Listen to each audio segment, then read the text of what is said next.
Right. This translation breakdown of communication power babble fucking nonsense. It's got to just stop, okay?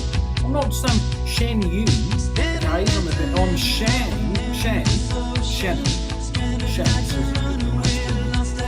And I'm partially speaking about the psychoanalytic theory of film, but not solely. And I am pushing it back against the Sigmund Freud, you know what I mean?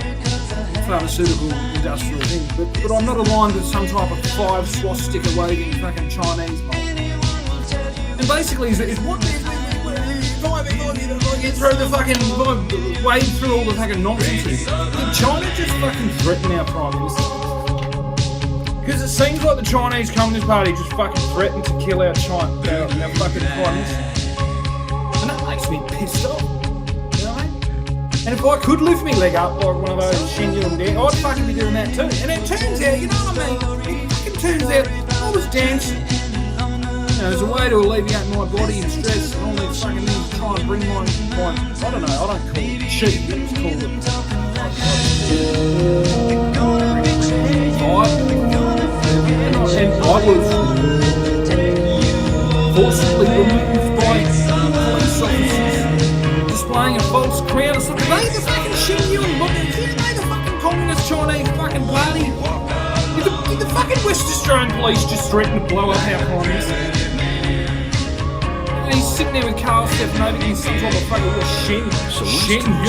Shang.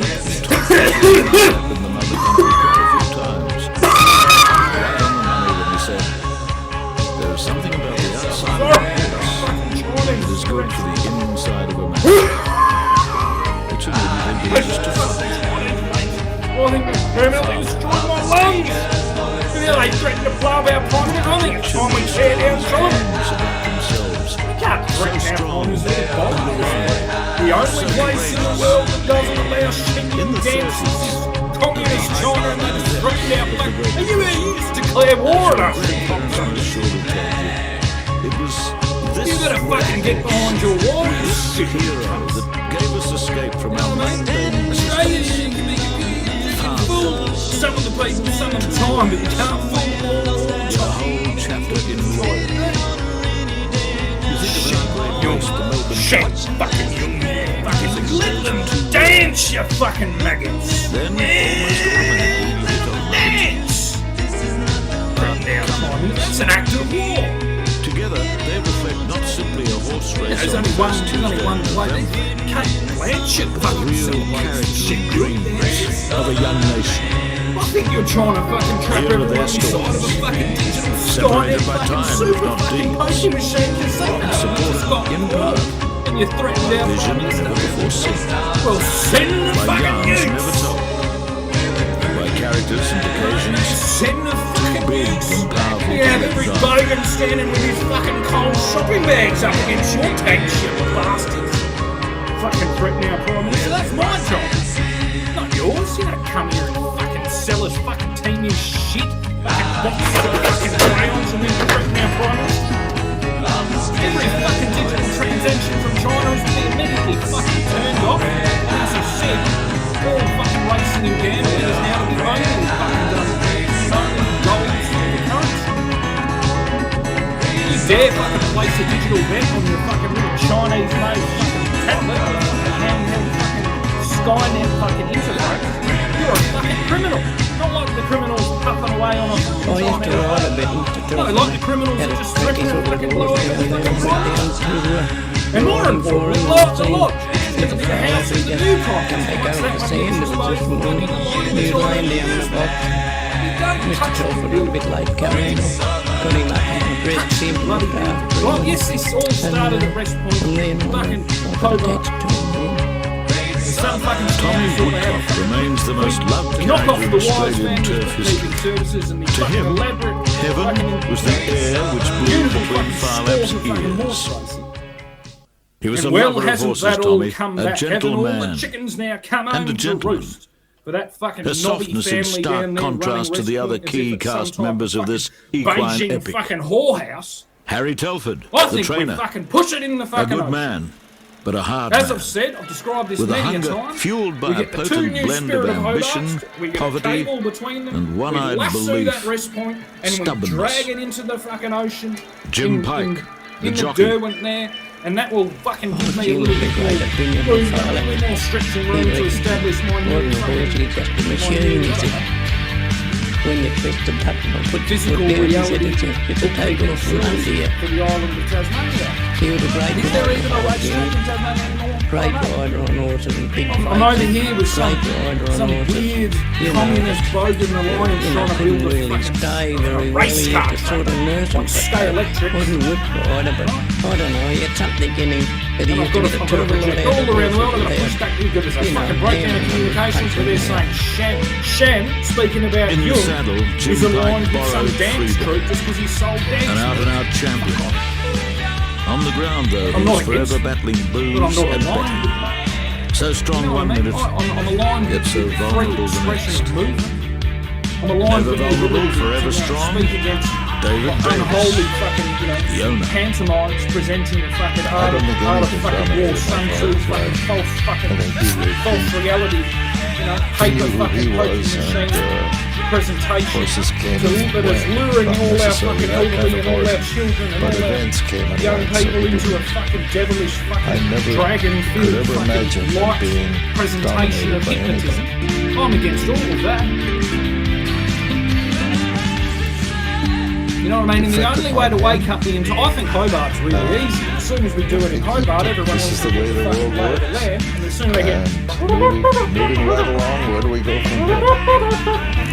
But let's face it, there And is considering always the a AFL recognition, fucking maggots are the ones that fucking you know, by drove this reflection. fucking digital sports bet, fucking but if bet you're mate, smart, fucking you recognize bullshit that Chinese fucking digital the fucking fame nightmare. really is for the horse. Well, the not AFL can just take the reflection fucking is back just seat for a reflection. while we all discover the art of fucking horse racing and the art of fucking... Sure enough, David Davis was a businessman. St. Lucia's fucking there. Businessmen, like scientists, Charles reflect Royal differently establishment. to lovers of horses. Broken rocking chair, and broken rocking chair is on the fucking front line. And if you're not in this fucking premises with gold or silver in your pockets, you're a peasant Chinese fucking potato farmer. And you should get the fuck out. You should burn your fucking AFL jersey and put it in the bin.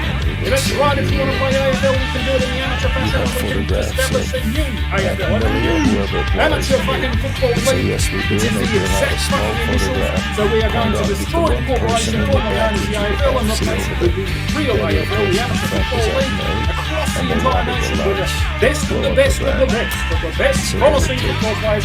Scramble it out, unpaid and unfucking cared about, until they rise to the tippity top to have 3 matches in every state throughout the year that you will have to be in the physical locality of in order to place the wager. As every Aunt Millie and the whole poverty-stricken Australia cheered Don Bradman and the wizardry of Walter Lindrum, David Davis made a bucket load of loot and decided to cash in 160 guineas on a racehorse.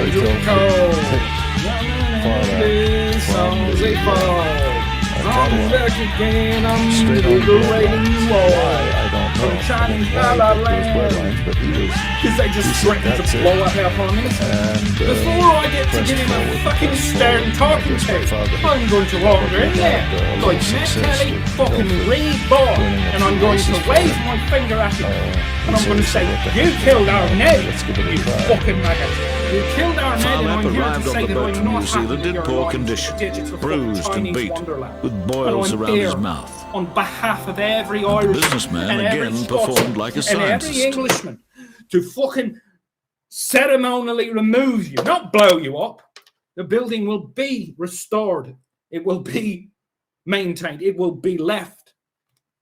You know, I'm not here as some part of some right-wing, far extremist Chinese cult, nor some communist Chinese party. I'm here on behalf of the entire Irish nation of the world to grab you by the scruff of the neck and tear you out of our house before you do any more damage. I don't need to put on a helmet, right? Because I've already exposed your troopers for being maggots. I've already exposed your policies for being illegal distribution of Chinese propaganda and digital fucking entrapment. I've already exposed you for being a bit of a dimwit. And that's all I ever need to do, you know. And before I align with the English, ever, I will die in a pool of my own blood in the lodge, not by blowing people up, but by using me words, the words that were stolen from the Irish people of the world and used in this bitter and twisted digital fucking maze, you cocksuckers. Goodbye to you.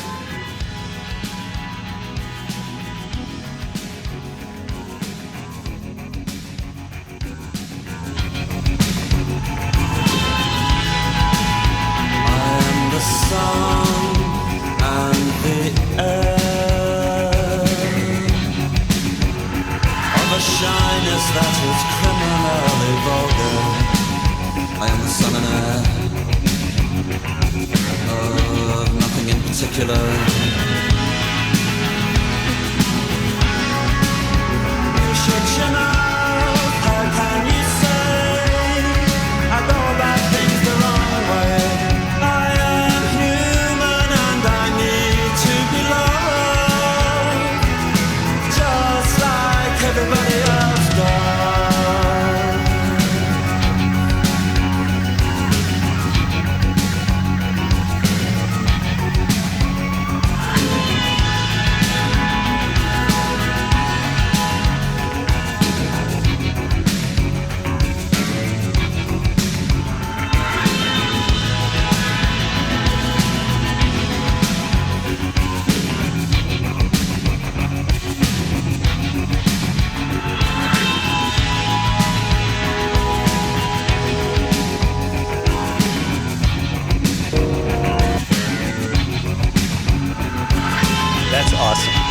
So it's just luck, a lot of luck, man. There's a club if you'd like to go. You could meet somebody who really loves you. So you go and you stand on your own, and you live on your own, and you go home. I have sailed the world, beheld its wonders, from the Dardanelles to the mountains of Peru. But there's no place like London. No, there's no place like London. Mr. Todd? You are young. Life has been kind to you. You will learn.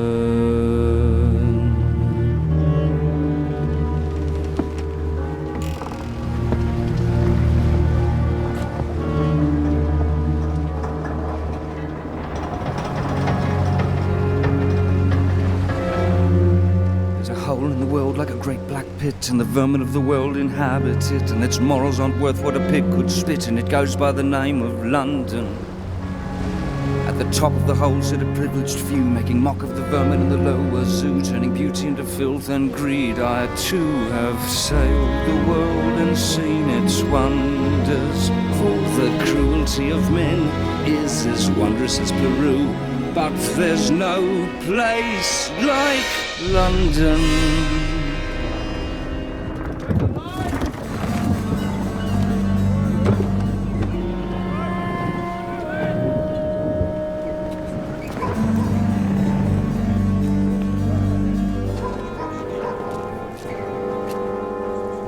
All right, Mr. Todd?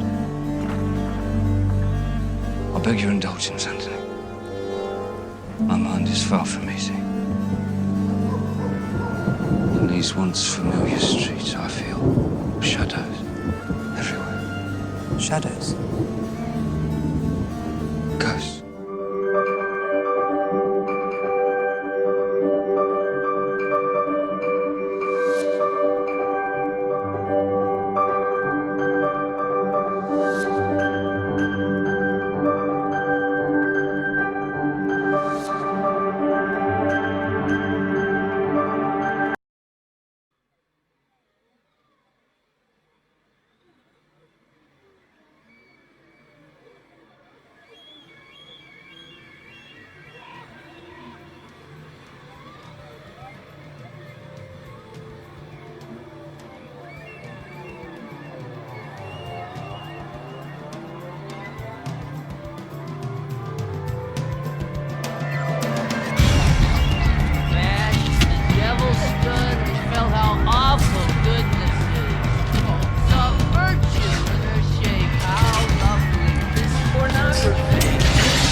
On a freezing January day in 1640, the executioner's axe ended the reign and the life.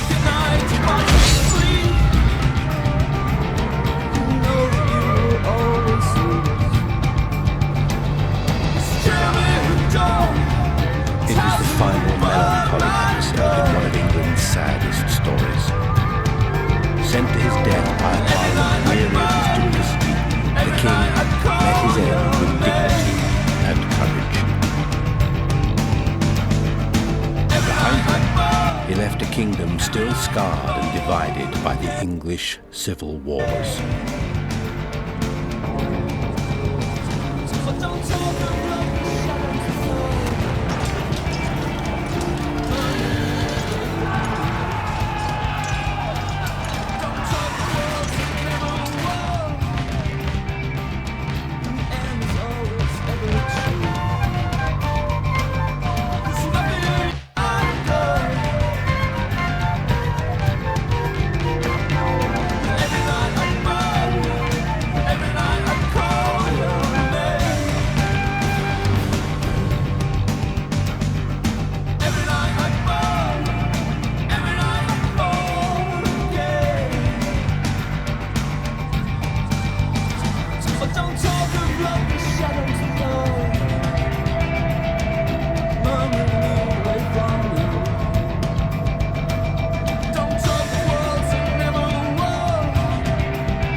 During the early years of the 17th century, the quiet shires and peaceful towns of England enjoyed a long period of peace that was finally shattered by the unparalleled conflict that burst fully into life during 1642.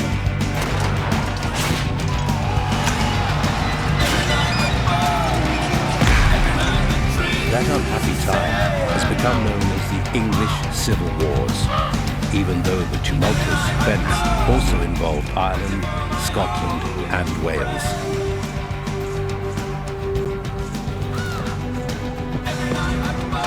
Ultimately, no corner of the British Isles was left untouched by a bloody and tragic war that set brother against brother and father against son.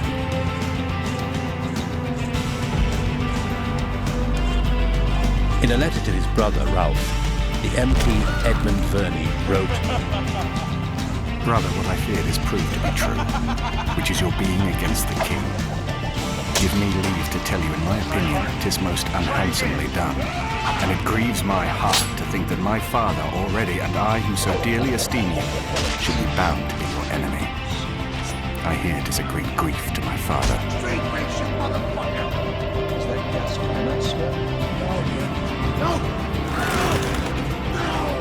The English Civil War was in many senses the most traumatic set of events in English history. It led not only to large numbers of people being killed, because that has happened elsewhere in English history from the First World War, but crucially, to large numbers of people being killed by their neighbours, by their members of their extended family, by other people who were from the same country. James Spencer, a reluctant royalist soldier, wrote to his wife in September 1641. The discontent that I and many other honest men receive daily is beyond expression. People are much divided, and the king is of late very averse to peace. This is lightning before death.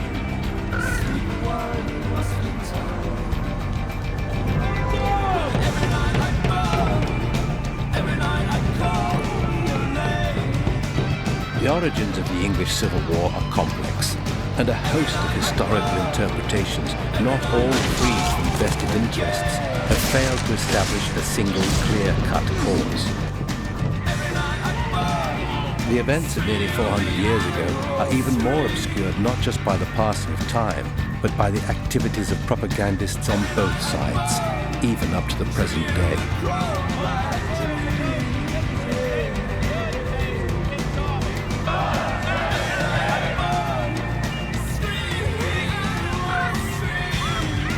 The causes of the war that set Englishmen against Englishmen stem from a process of evolution, a process that some have seen as the transformation of the church and constitution from a medieval society into a modern nation-state. There is a lot of debate about the root causes of the English Civil War. Some will have it as a religious conflict, some people will have it as a political conflict, some people will even class it as a class conflict. It's difficult to say that those are actually the root causes. The root causes are probably more likely the demographics of the English population. Roughly a doubling of the English and Welsh population with all sorts of problems, unemployment, poverty. Some social groups did relatively badly in that period. Some of the masses with poverty. Also at the other end of the social scale, the elite, the aristocracy. Some historians suggest that they were struggling a little bit, 1540 to 1640. Conversely, other social groups, such as the rural gentry, such as the urban mercantile communities, probably getting stronger. The accelerating pace of progress during the long peace of the 16th and 17th centuries had imposed intolerable strains on the feudal structures by which the people of England were governed. In the fields of art, science, theology and commerce, old boundaries were constantly being pushed back, and the process of Renaissance, a cultural and scientific rebirth that had dragged Europe out of the Middle Ages, was, by now, almost complete. England was, despite the tensions, a peaceful and prosperous nation at last. Continual advances in trade and industry were creating an increasingly sophisticated society that many believed needed new, more modern forms of government. As the merchant class expanded, so the demands for a voice in its own affairs grew louder. It also began to explore new forms of religious worship.